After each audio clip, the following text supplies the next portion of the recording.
제가 깜짝 놀랐습니다. 왜냐하면 지금 저희 나는 건희 앵커랑 제가 이웃 사촌이거든요. 네, 이웃 사촌인데 근데 저분 원래 새벽에 나오는 분 아니에요?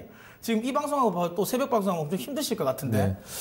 우리 야인시대 시청률 엄청 올라갈 것 같아요. 뭐 스카이 캐슬이랑 붙여내도 이거 뭐 맞짱 깔 것 같은데. 그러니까요. 이거 되게 근데 이렇게 하면 또 우리 또 혜빈 앵커가 또 섭섭해하죠. 우리 또 돌아올 사람들을 위해서 또 열심히 해야 되니까. 자, 혜빈 씨 방송 보고 있으면 저희는 언제나 기다리고 있고요. 회사 다닐 때 가장 속상할 때가 내가 아파서 회사를 안 나가는데 회사가 더 잘 돌아가. 너무 속상해, 진짜. 근데, 맞습니다. 근데 중요한 건, 건희 씨 되게 잘하는 것 같고요. 네, 미남이시네요. 네, 그리고 이제 또, 돌아올 또 혜빈을 위해서, 또 혜빈 씨를 위해서, 또 혜빈 씨도 또 잘했으니까, 또 돌아오면 또 많이 환영해 주시면 될 것 같고요. 어쨌든, 저희 또 이웃 사촌이 또 여기 또 갑자기 방송을 하니까, 또 이제 좀 약간 기분이 또 이상하긴 하네요. 자, 그러면, 저희 오늘 나온 또 토론 주제를 한번 이야기해 보도록 하겠는데, 일단 첫 번째는 저희가 준비한 건 이제 시장 이제 추가 반등과 관련된 이야기를 좀 한번 해보도록 하겠습니다. 많은 분들이 이런 생각을 하실 것 같아요. 그러니까 지금 구간에서 이제 시장이 더 반등이 나올 것 같다라는 거, 아니면 뭐 지금처럼 예전처럼 또 박스권에 갇힐 것인가, 여기에 대한 좀 많이 좀 궁금해 하실 것 같은데, 일단 전문가님은 어떻게 생각하세요? 그 부분에서? 자, 일단 뭐 시장의 반등, 일단 뭐 어느 정도 세기로 나올 것이냐, 아니면 더 떨어질 것이냐, 아니면 횡보할 것이냐, 사실 그거를 보기 이전에 지금 경기라는 게 사이클이 있잖아요, 사실. 그렇죠. 경기라는 사이클이 있는데, 각 나라마다 호황일 수도 있고, 사실 뭐 침체기일 수도 있는데, 대부분 같이 움직이니까. 시장이 여기서 이제 추가 반등이 나오느냐, 사실 저는 뭐 이렇게 추가 반등이라는 단어는 개인적으로는 맞지 않는다고 생각을 하거든요. 아직 난 반등이 안 나온 것 같아.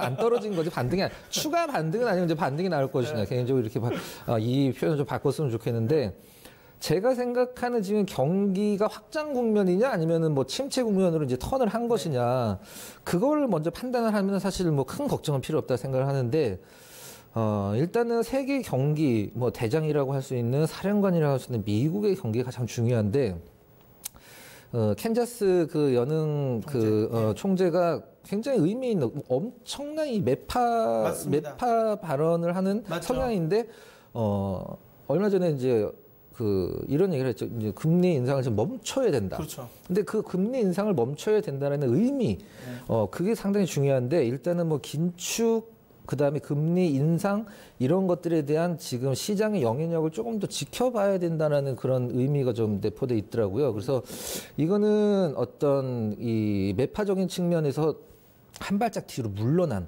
어떻게 보면은 시장을 그자리 긍정적으로 보지 않는다라는 거에 대한 그 반증일 수도 있고, 제가 이제 절대절 아침에 이런 얘기를 했어요. 금리 인상을 잠시 중단한 유보가 중요하지, 중단해버리면 이게 오히려 주식시장은 제가 개인적으로는 연준이 이제 금리 인상 이제 안 하겠다라고 이제 못을 박아버리면 이게 더 저는 주식시장에서 굉장히 악재로 작용할 것 같아요, 개인적으로. 그래서 전 이제 만약에 문제를 푸는데, 지금 미국 경기가 확장 국면이냐 아니면 침체로 이제 전환된 국면이냐라고 OX를 써서 이지선다형을 낸다라고 하면, 저는 뭐 아직 꼭지를 지나진 않았지만은, 많이 남진 않았지만은 확장 국면 중에 속해 있다라고 저는 개인적으로 생각합니다. 네. 그러면 이제 추가적으로는 반등은 좀 이어질 가능성이 있다라고 생각하시는 건데, 저도 이제 지금 박근혜 전문가님의 의견에 저도 전적으로 동의를 하는 부분이고요.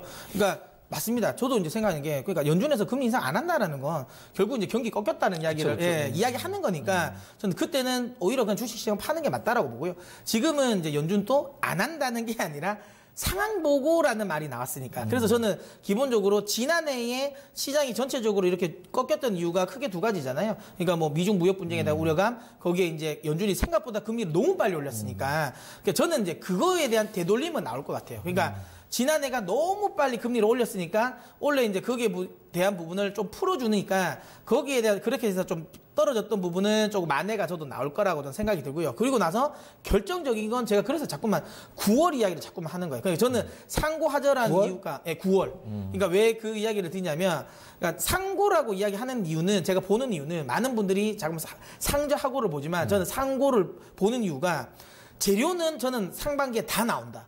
그러니까 뭐 경기 부양책도 다 나올 것 같고요. 그다음에 연준이 금리 인상 안 할게 이거 상황 보고 할게라는 이야기도 저는 상반기에 다 이어질 것 같아요. 자, 그렇게 했는데 만약에 소위 말하면 이 경기가 안 살아나면 그럼 저는 하반기는 그때부터는 좀 추세 하락이 나올 것 같아요. 그러니까 왜냐하면 미국이랑 중국이 경기 부양을 썼는데 여기가 전혀 소위 말하면 경제 지표가 흔히 말하면 우리 경상사도 끼꾸도 안 한다 하거든요. 그러니까 전혀 움직이지 않는다. 그러니까 전혀 돌아서는 모습을 보이지 않으면 저는 좀 문제가 생긴다고 생각하고요. 9월 FOMC 회의에서 저는 금리는 3월, 6월 때는 안 올릴 것 같아요. 그래서 9월 FOMC가 중요하다고 보거든요. 그러니까 9월 FOMC 회의에서 만약에 거기서마저도 금리 인상을 안 하면 저는 연준이 금리 인상을 포기했다고 생각할 수 있을 것 같아요. 그러면 그건 추세 하락이라는 생각이 저는 들 것 같거든요. 그러니까 저는 자꾸만 이게 상고하저를 보는 거고요. 상고하저든 아니면 상고하고다. 그럼 하반기에 오히려 경제 다 풀어가지고 하반기에는 오히려 이제 경제 지표가 돌아서서 더 올라간다. 이쪽이라고 저는 보고 있어요. 그래서 어떤 경우든 저는 기본적으로 반등은 조금은 더 있는 건 맞아요. 아직 상반기니까 추가적인 모멘텀이 있어서 저도 추가 반등 가능성 있다라고 보는데 조금 더 디테일하게 보면 그렇다고 해서 안심하기는 좀 이른 것 같아요. 네. 얼마 전에 뭐 몇 달 전이죠. 이제 보통 우리가 얘기하는 빵 주식들이 엄청 떨어졌을 때 하는데 의미 있는 리포트들이 많이 나왔어요. 빵 주식을 매도를 하고 이게 이머징 국가 쪽으로 이제 돈이 좀 이동이 되고 있다. 근데 지금 다시 괜찮아지고 있는 상황이고, 이 시나리오가 저는 가장 최악의 시나리오 생각을 하고 있고, 우리나라 주식 투자자들의 한이라고 표현할 정도로 이게 뭐냐면, 미국이 오를 때는 안 오르고 떨어질 땐 더 떨어져. 이게 사실 뭐 미국이 오른다고 사실 우리나라가 오르라는 법칙도 없고 떨어진다라고 해서 이제 떨어지는 법칙도 없긴 하지만 물론 자금의 어떤 뭐 펀드 환매나 이런 것들로 연결되어 있는 부분은 분명히 그다음 심리적인 부분 그런 부분들이 많이 작용을 하긴 합니다만은 미국이 다시 제자리를 찾아갔을 때 뭐 사실 정고점 뚫고 올라가지 말라는 법은 없거든요. 그렇죠. 솔직히 말씀드려서. 그리고 미국은 금리 인상과 함께 주식시장이 함께 성장을 했기 때문에 근데 미국 시장이 굉장히 안정을 찾고 어떤 뭐 트럼프 또 내년에 대선 또 재선이 있잖아요. 그 부분 때문에 신경 안 쓸 수도 없는 부분이 좋아진다라고 했을 때 우리나라 시장이 과연 이게 뭐 커플링 나오면서 쫓아갈 것이냐. 뭐 미국 뭐 한 10년 올랐다라고 표현해도 과언은 아닌데 우리나라 재작년에 꼴랑 1년 올랐거든요. 이게 너무 답답해요, 솔직히. 주식을 하는 사람 입장으로서. 근데 그 1년 오른 것도 1년만 또 다 내려졌잖아요. 그렇죠. 지금 제로 베이스, 웃으면 안 되는데, 제로 베이스까지 내려와 있는 상황인데, 미국 시장이 만약에 반등 줬을 때 우리나라 시장이 같이 올라갈까? 뭐 개인적으로 진짜로. 느낌으로 어떤 이렇기 때문에 올라간다라는 팩트 말고, 개인적으로.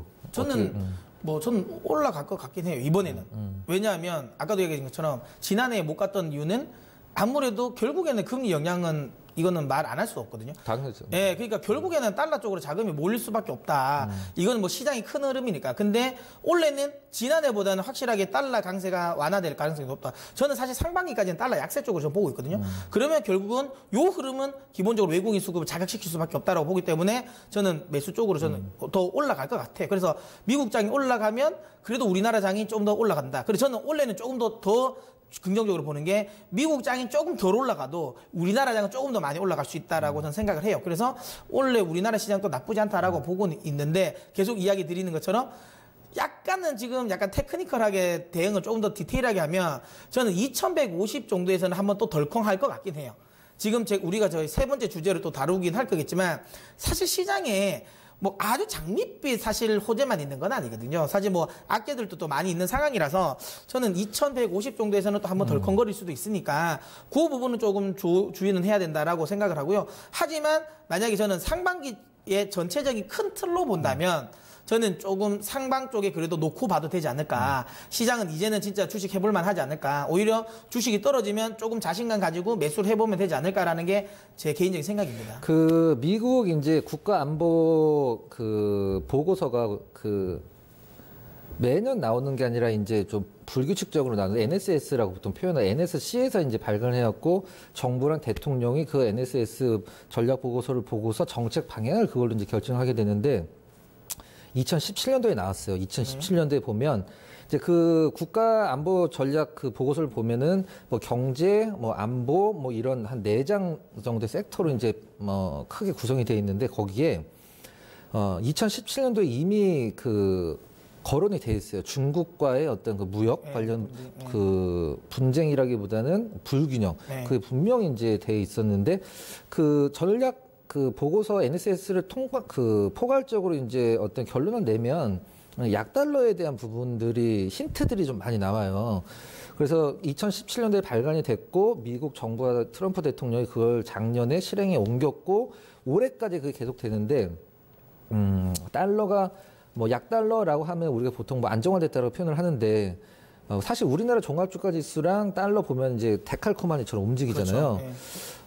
그 부분이 안정이 된다라고 하면 뭐 사실 미국 중국 무역 전쟁 다 차지하고 이 달러만 어느 정도 안정이 된다라고 하면은 트리거는 오히려 이게 될 수도 있지 않을까 개인적으로 그렇게 맞습니다. 생각합니다. 예, 저도 계속 이제 올해 쪽에 긍정적으로 보는 이유가 저도 그거거든요. 그러니까 결국에 연준이 금리 인상 속도를 늦춘다는 거니까 결국엔 달러가 여기서 강하게 올라가기는 쉽지 않다라는 거고, 그 다음에 이제 뭐 어쨌든 지금 그 또 트럼프 대통령의 또 전략 자체가 뭐 강달러를 원하는 게 아니거든요.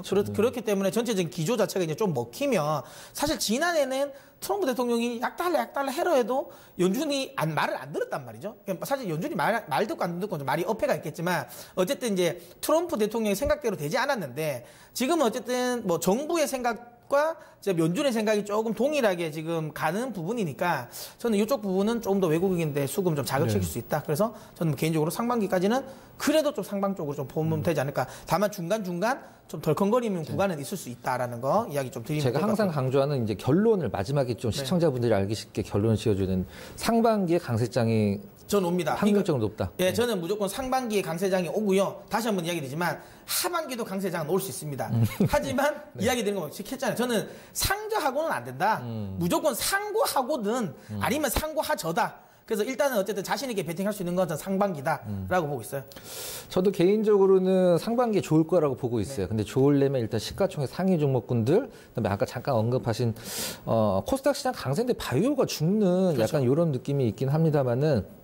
뭐 바이오가 전부는 아니고 갖고 계신 분들 생각해서 다 올랐으면 좋겠습니다만은 시장은 항상 다른 대안을 제시를 하기 때문에 지수도 괜찮고 지금 이제 주식을 좀 할 만한 작년에 굉장히 힘들었던 것을 올해 최소한 상반기에 상당 부분 만회를 할 수 있는 시장은 전 개인적으로 온다라고 저도 판단을 하고 있습니다. 자, 그러면 이제 우리 이제 또 이야기 나온 아까 이 첫 주제랑 약간 연결선상이 있을 수도 있는 것 같은데요. 거래소 같은 경우에. 네, 그러니까 이제 반도체 섹터와 관련된 부분이죠. 그러니까 삼성전자라든지 SK하이닉스뿐만 아니라 최근에 그 이제 지금 코스닥 내에서도 반도체 장비 소재주들이 좀 최근에 많이 오르고 있거든요. 그래서 이게 지금 많은 분들이 이제 생각하는 거죠. 이제 추세 반등이 시작됐나, 추세가 완전 이제 상방으로 전환됐는지, 아니면 기술적 반등인지, 요게 좀 중요하지 않을까 저는 생각을 하는데 뭐 어떻게 생각하세요? 네, 머리가 이렇게 촌스럽지. 반도체. 오늘 약간 개그로 지금 가기를 하신 거예요, 지금? 맥심부터 해가지고. 삼성전자 하이닉스 흐름을 봤을 때 다른 건 볼 필요성이 없습니다. 사실 이것만 보면 돼요. 지금 원자재 선물이나 이런 쪽에서 그 디램 가격이 아직은 계속 떨어지고 있어요. 계속 떨어지고 있고 디램 가격 고가 대비해서 지금 굉장히 많이 떨어져 있는 최고가 대비해서는. 근데 이 떨어지는 이 각도가 굉장히 좀 약간 완만해지고 있거든요.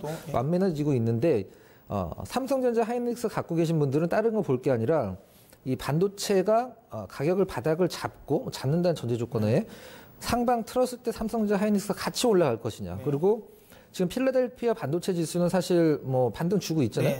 필라델피아 반도체 지수는 미국에서 이제 뭐 반도체 관련된 한 10몇 개 기업들 이제 지수 모아놓은 건데 지금 삼성전자 하이닉스 지금 그거 따라가고 있는 것 같은데 개인적으로 다른 거 볼 필요성이 없을 것 같아요. 일단 한 번도 이런 적이 없었는데 실적 꺾이기 전에 주가가 훨씬 더 먼저 꺾였어요.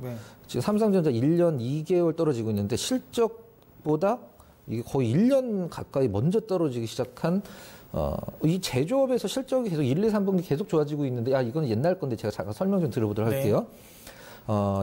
반도체가 가장 호황이었던 때가 이제 언제였냐면은 사실 삼성전자가 굉장히 오래전인데 이 94년도 5년도거든요. 네. 94년도 5년도에 삼성전자가 굉장히 그 반도체를 호황이었었는데 그럼 이때 호황이었던 게 PC고 그다음에 플러스 이제 이때도 서버였거든요. 네. 그러고 나서 반도체 가격 꺾이기 시작했는데 이 다운턴 하락이 반도체 가격이 3년 동안 나왔어요. 3년 동안 반도체 가격이 3년 동안 떨어졌습니다. 근데 삼성전자는 2년 동안밖에 안 떨어졌는데라고 생각을 하실 수도 있긴 합니다만은 이때 IMF 때문에 또 환율이 엄청나게 문제였기 때문에 이제 그 실적적인 측면에서 먼저 턴을 했죠. 반도체 가격보다 삼성전자 턴이 훨씬 빨랐어요. 그러니까 이번도 사실 뭐 PC 부분 아니지만 뭐 일단 서버 중심으로 올라갔는데 중요한 것은 반도체 디램 가격이 언제 바닥을 잡을 것이냐. 전 이거는 솔직히 좀 약간 아직은 반도체 가격을 바닥이라고 얘기를 하긴 힘들고 밑방향 열려 있다라고 생각을 하고 있어요. 근데 일단 뭐 서버에 대한 3분기까지 전 세계 서버 그 캐펙스 굉장히 좋았거든요. 근데 반도체 가격적인 측면에서 이제 그 서버 업체들이 신규 구매를 하는 게 아니라 지금 재고 소진 위주로 가고 있기 때문에 반도체의 어떤 신규 매출이 안 일어난다고 보시면 될 것 같은데 정리를 하면 서버 요 얘기를 좀 해야 되겠다. 그 넷플릭스 왓챠 이런 거 보세요. 네, 이건 넷플릭스는 안 봅니다. 왓챠는 한 번씩 이제 유튜브를 전 반대시구나. 근데 디즈니가 이제 그 넷플릭스랑 관계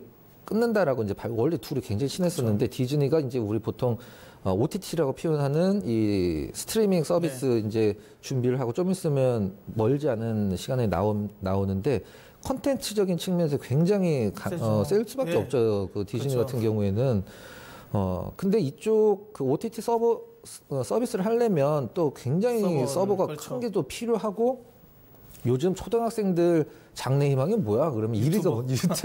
맞아요. 유튜버가 1등이에요. 지금 뭐 우리나라만 이런지 모르겠는데 그렇죠.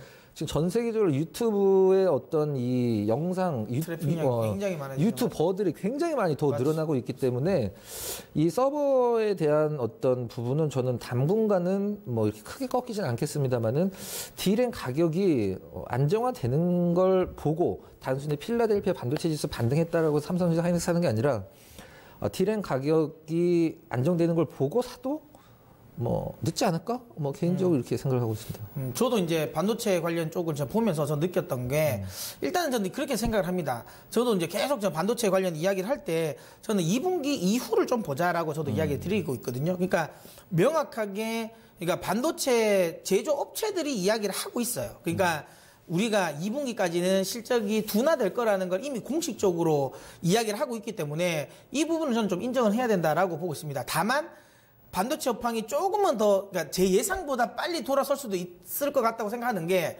중국이 포기하기 시작했다는 거.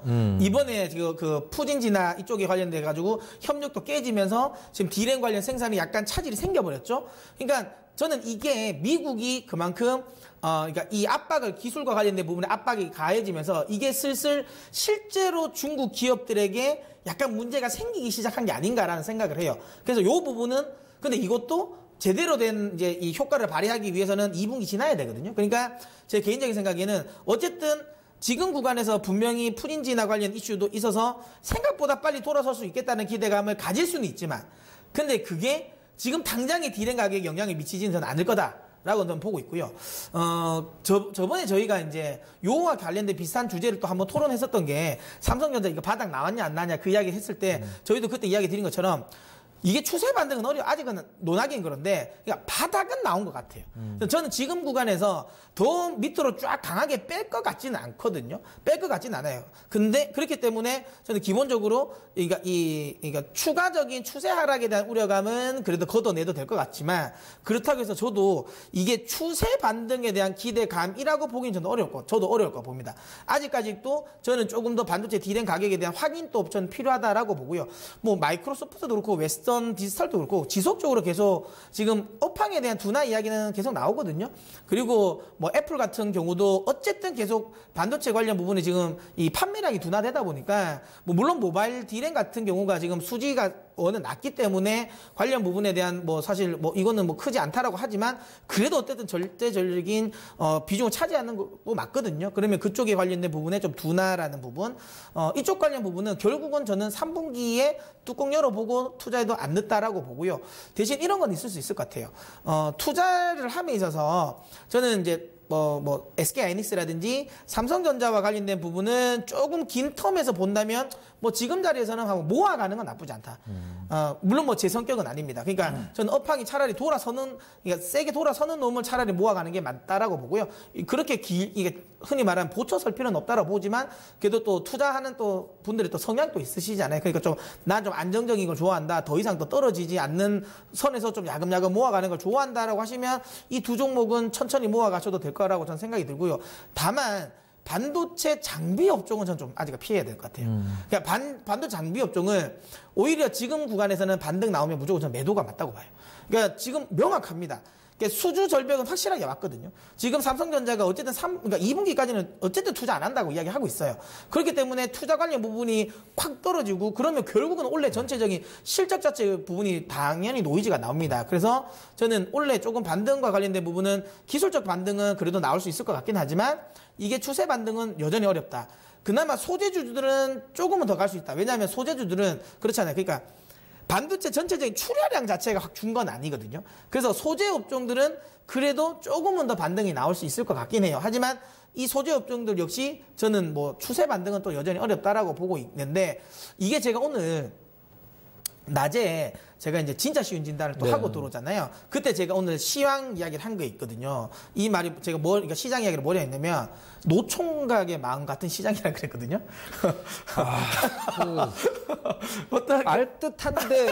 알듯한데 일단 딱히 뭔가 떠오르는 건 없는데. 네. 아니 근데 제가 이야기하면 맞는지 한번 이야기해 주세요. 제가 지금 반도체가 딱 그런 것 같아요. 노총각의 마음 같아. 그러니까 반도체 사는 사람들이.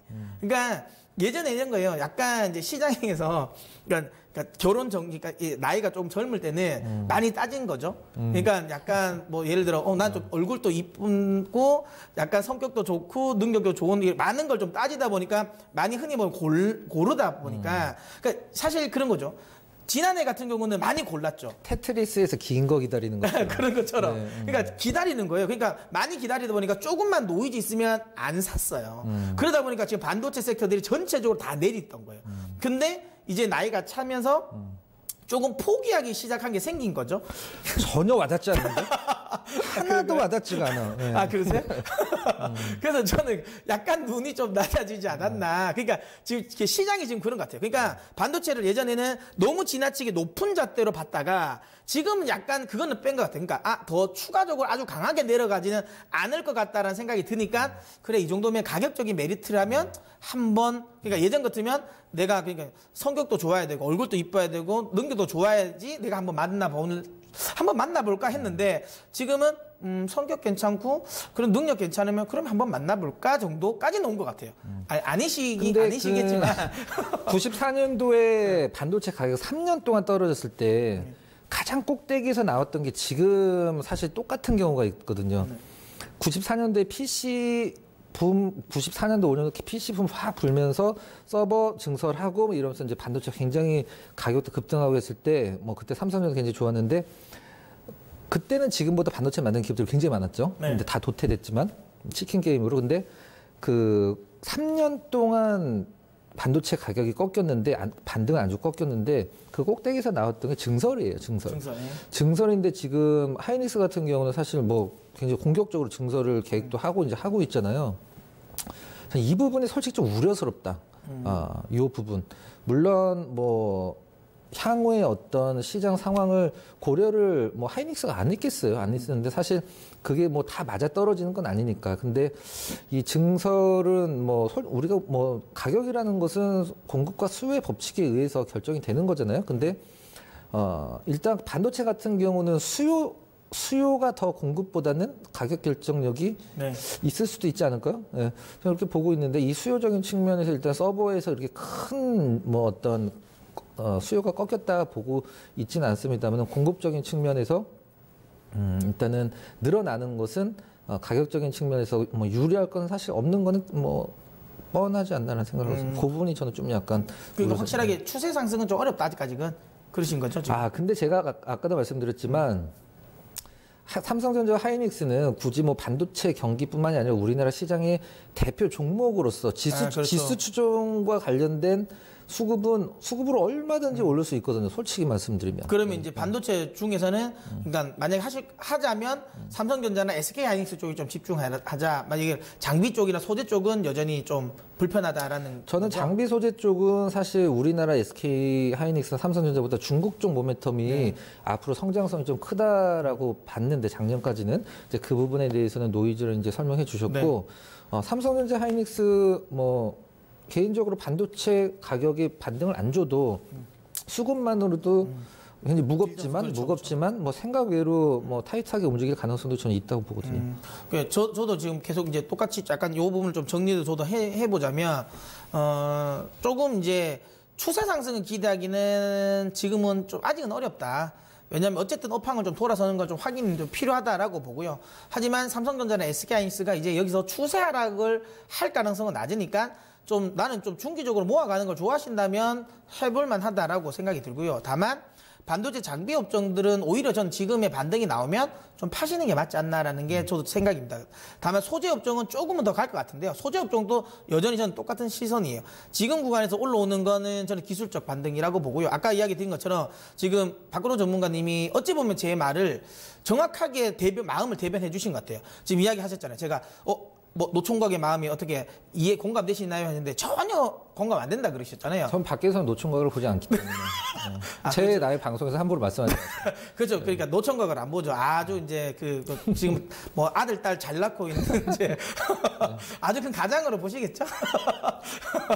그러니까 그 마음이 맞는 것 같아요. 그러니까 분명히 노총각의 마음인데요. 그래서 한번 만나볼 것 같은데 그렇다고 해서 최종적으로 그것 때문에 결혼할 것 같진 않아요. 제 생각은 그래요. 그래서 결국은 그 마음을 유지할 것 같거든요. 남 주긴 아깝지만 내가 바로 이걸 하긴 좀 그렇죠. 싫다 뭐 그런 느낌. 네, 저는 그래요. 그래서 반도체 관련 부분은 아까도 이야기한 것처럼 지금 선은 본다. 예전엔 안 봤지만 지금 선 정도는 내가 볼게. 하지만 그렇다고 해서 결혼하는 건 아니다. 그 생각이에요. 그래서 반도체 장비 소재 업종들도 추가 반등은 가능하지만 혹시라도 그 종목을 가지고 좀 많이 물려 계신 분들은 이번 반등을 이용해서 좀 좋은 자리에서 빠져나오자. 그러니까 본전을 생각하시면 안 된다. 그러니까 이번 자리에 좋은 자리에서 좀 빠져나오자는 전략으로 저는 판단하시면 될 것 같고요. SK하이닉스랑 삼성전자 좀 다른 이야기죠. 박근호 전문가님도 이야기하신 것처럼 SK하이닉스랑 삼성전자는 결국은 지수물로 움직일 수 있으니까 그 관련된 부분 조금 더 올라올 수 있어서 만약에 나는 조금 이제 모아간다고 생각하시면 저도 이제 지금 자리에서 모아는 가도 되되 추세 반등은 아직까지는 좀 기대하기는 어렵다라는 게 뭐 저도 생각입니다. 자, 그러면 이제 마지막 주제로 가도록 하죠. 뭐 이건 아까 우리 첫 주제랑 약간 연결되는 걸 수도 있는데 그러니까 지금 이제 시장에서 좀 주목해야 할 주제. 그러니까 뭐 1월 달과 그다음에 2월 달 정도? 뭐 요 정도까지 해서 우리가 좀 약간 주목해야 될 시장 이슈 뭐 있을 만한 게 있을까요?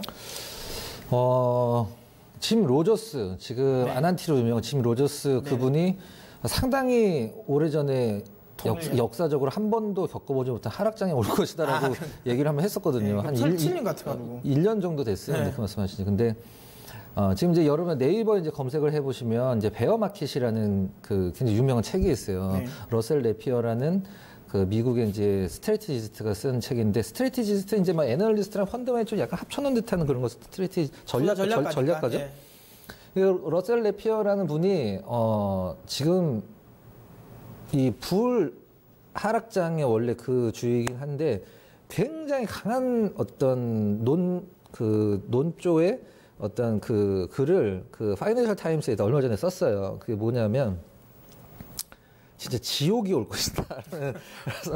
그래서 썼는데 그 근거가 뭐냐면 일단 예전에 그 금과 그 달러 이제 근본위를 묶어놓고 그다음에 다른 나라의 환율을 이제 달러에서 이제 1% 내외로 연동이 되게 하는 이제 브렌트 우즈라는 이제 시스템이 옛날에 있었었는데 그걸 지금 중국과 유럽에다 이제 그 갖다 댄 거죠. 그게 무슨 말이냐면 결국 중국 때문에 유로화의 이 공통 그 체계가 한순간에 무너질 것이다. 그래서 뭐 이렇게 굉장히 긴 글이기 때문에 뭐 영어로 돼 있어.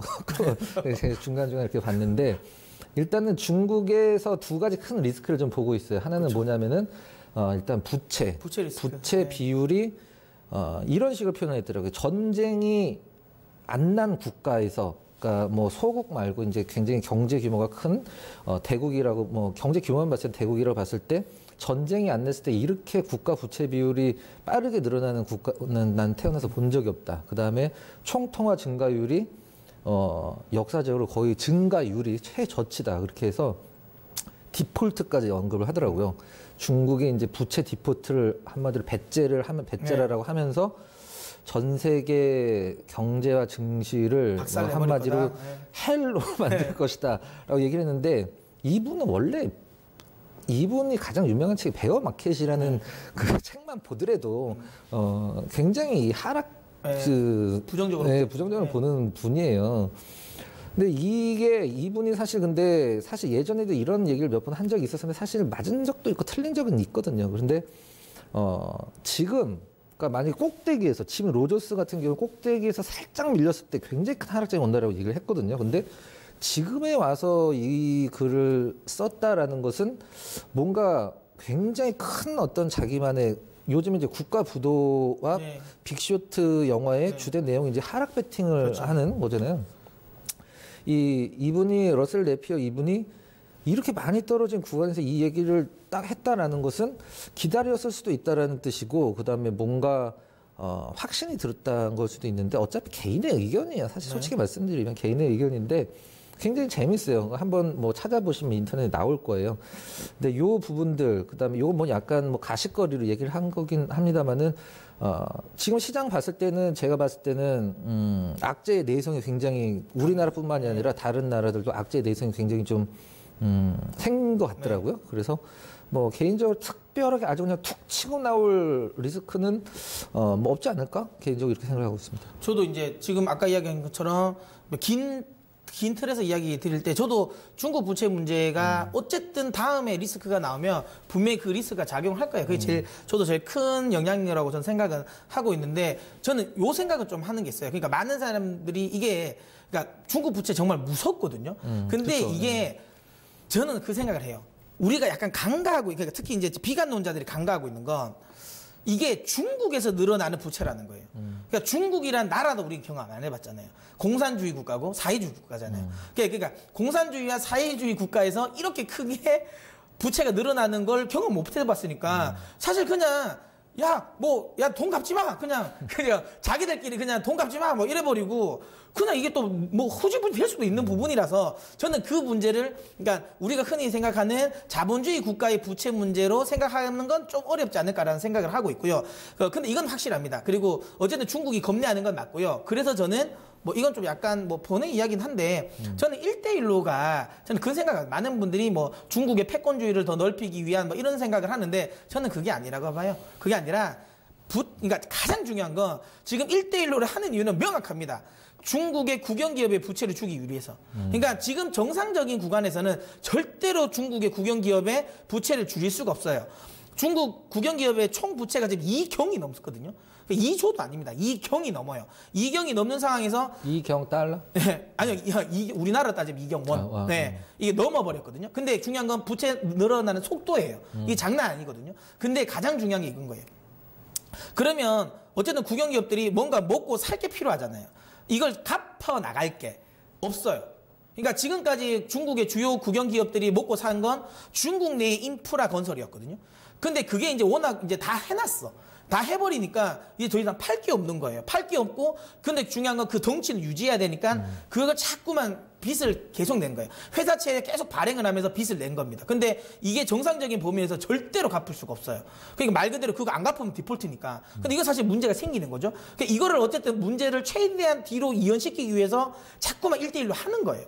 그냥 근데 왜냐면 여러분 보시면 중요한 건 1대1로의 주요 사업자들은 다 중국의 국영기업들이에요. 그러니까 결국엔 국영기업들의 소위 말 부도를 막기 위한, 시간을 벌기 위한 거라 저는 생각을 합니다. 그래서 근데 어쨌든 이 문제는 터져요. 절대로 줄지 않습니다. 지금 2경원이지만 만약 내년 되면 이거 사실 더블 이상으로 또 증가합니다. 계속 늘고 나요. 그걸 산정하기가 힘든 게 사실 그림자 금융까지는 얘기를 안 하더라도 산정이 안 되죠, 사실 실질적으로. 그리고 뭐 약간 그 정리를 해야 될 시간이 돼서 제가 한 말씀 드리면, 참 진짜 주식할 때 신경 쓸 거 너무 많다 진짜. 근데 이거는 나 기업만 보고 하고 싶어 진짜로. 근데 네. 이거는 제가 이야기된 거 지금 생각 안 하셔도 돼요. 이게 만약에 문제 이야기가 나오면 2020년에 나요. 왜냐하면 지금 박근호 전문가님께서 이야기하신 것처럼 WMP 상품의 만기가 집중되어 있는 게 2020년부터 2022년이에요. 자, 서브프라임이 터졌을 때 문제가 됐던 건, 그러니까 서브프라임을 통해서 대출받은 사람들이 대부분 기존에 이런 거죠. 그러니까 쉽게 말하면 이자만 갚았어요. 그렇죠. 이자만 갚다가 원리금 같이 상환되는 시점이 몰렸던 게 2007년이었거든요. 그러니까 그런 게 문제 터질 수 있는 시점인데 이게 그러니까 빨라도 2020년이에요. 그러니까 아직까지 그 걱정 안 하셔도 되고 괜히 이까지 넘어갔네요. 그러니까 지금 핵심 1, 2월 달 저는 개인적으로 별로 걱정 아직은 안 해도 되고 특별하게 튀어나올 거는 셧다운인데 제가 그때 뭐 브렉시트 안 봐도 된다 그랬잖아요. 중심 이슈 아니라고. 역시나 아니죠. 근데 셧다운은 문제가 생겨요. 그러니까 왜 문제가 생기냐면 셧다운 때문에 경기 둔화의 우려감 아닙니다. 셧다운 경기 둔화 아니고요. 제일 중요한 건 셧다운 때문에 신평사들이 이걸 가지고 미국 소위 말하면 신용등급 강등 이야기가 살살 나올 거예요. 사실 신평사들은 그러니까 자기들의 존재 가치를 알려야 돼요. 그러니까 왜냐하면 사실 유로존 리스크 때 굉장히 신평사들이 힘썼거든요. 그 다음에 뭐 예전에 그 리만 사태 때도 신평사들 힘을 썼어요. 근데 최근에 한동안 좀 조용하면서 신평사들이 약간 먹을거리가 좀 없어졌어. 그럼 요걸 약간 건드릴 수가 있어요. 그래서 만약에 혹시라도 그 2월달, 1월달은 아니에요. 2월달 넘어가서 신평사 쪽에서 만약에 셧다운이 그때까지 만약에 혹시라도 합의가 안 되면 분명히 셧다운 문제가 미국의 신용평가 관련 부분 이야기가 나올 거예요. 그때는 조심해야 된다. 그때는 조금 단기적으로 조금 세게 내릴 수 있으니까 그때는 좀 대비를 해야 되겠지만 그 이슈가 나오지 않는다면 좀 시장 괜찮다라고 이야기 드리고 싶습니다. 자, 정리를 하면은 뭐 단기간에 나올 특별한 뭐 리스크는 없고 오늘 이제 브렉시트 관련해서도 시장이 어느 정도 내성을 갖고 있다. 네. 이렇게 정리를 하면 되겠습니다.